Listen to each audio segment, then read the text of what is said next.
I first began to write at a young age. I was probably like 8 or 9. I didn't have money to buy my mother gifts for her birthday, so I would write her songs.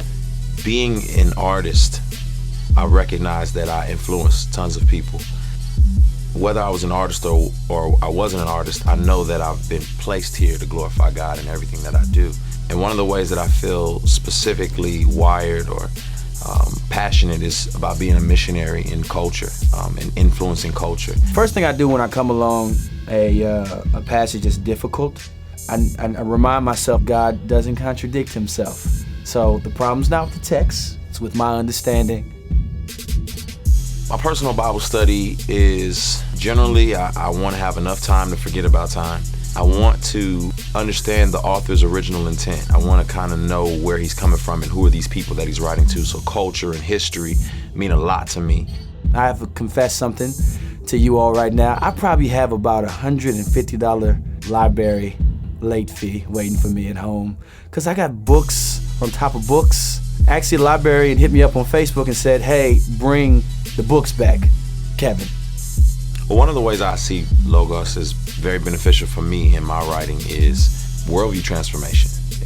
I'm constantly wanting to impact my listener or enrich my listener.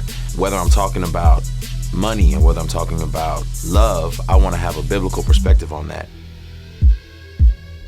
I anticipate this being revolutionary for my study because I have it all in front of me and I get to do what I love to do.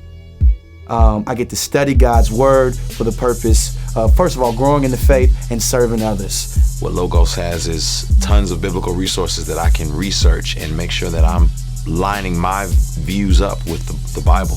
Philip in Acts, who came around to the Ethiopian eunuch and said, do you know what you're reading? And dude was like, I don't know what this is.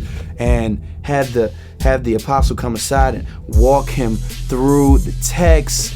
This is the closest thing to that, in my opinion. I mean, you have literally you're bringing the voices of men of God throughout history and contemporary, and they're over your shoulder studying with you, explaining things to you. I attest a lot of me being able to translate lofty theological ideas to some of the tools, resources, and leaders that I've been able to glean from, and then I can kind of regurgitate them in another language. The resources on there are banging. I mean, maps, Greek, books by everybody and their mother.